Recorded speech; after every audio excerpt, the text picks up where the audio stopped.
Duck, the Great Western engine, worked hard in the yard at the big station. Sometimes he pulled coaches. Sometimes he pushed freight cars, but whatever the work, Duck got the job done without fuss. One day, Duck was resting in the shed when Sir Topham Hatt arrived. "Your work in the yard has been good. Would you like to have a branch line for your own?" "Yes, please, sir," replied Duck.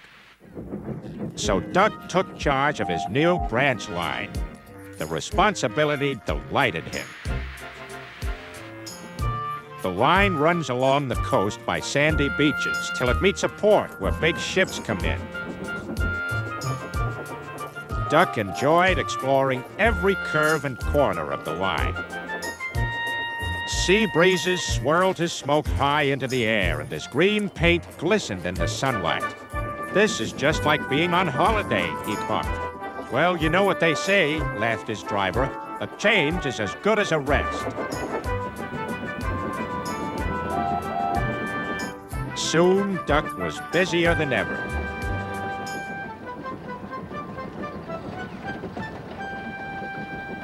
Sir Topham Hatt was building a new station at the port. Duck pulled the heavy freight cars wherever they were needed. Bertie looked after Duck's passengers, and the other engines helped too, but the work took a long time. Noise and dust filled the air. "Don't worry," whistled Toby. "The station's nearly finished." "And on time, too," said Duck thankfully. Duck felt his responsibility deeply and talked endlessly about it. "You don't understand, Donald, how much Sir Topham Hatt relies on me." "Och, aye," muttered Donald sleepily. "I'm Great Western, and I hack, crack, crack." "What? Ye heard? Crack, crack ye go. Sounds like ye'd an egg laid. Now wheesht and let an agent sleep. Crack yourself," said Duck indignantly. Later, he spoke to his driver. "Donald says I quack, as if I'd laid an egg." "Quack, do you?" pondered his fireman. He whispered something to Duck and his driver. They were going to play a joke on Donald and pay him back for teasing Duck. The engines were busy for the rest of the day, and nothing more was said.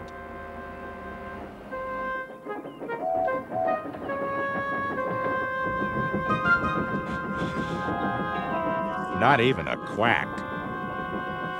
But when at last Donald was asleep, Duck's driver and fireman popped something into his water tank. Next morning, when Donald stopped for water, he found that he had an unexpected passenger aboard. A small white duckling popped out of his water tank. "Now, who's behind this?" laughed Donald. The duckling was tame. She shared the fireman's sandwiches and rode in the tender. The other engines enjoyed teasing Donald about her.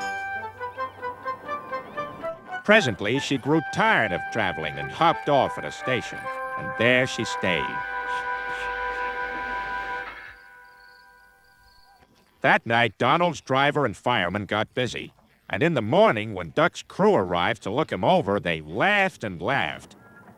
"Look, Duck, look what's under your bunker. It's a nest box with an egg in it." Donald opened a sleepy eye. Well, ye must have laid it in the night, Duck, all unbeknownst." Then Duck laughed, too. "You win, Donald. It'd take a clever engine to get the better of you." There's a pond near the duckling station. Here she often swims and welcomes the trains as they pass by. The station master calls her Dilly, but to everyone else, she is always Donald's duck.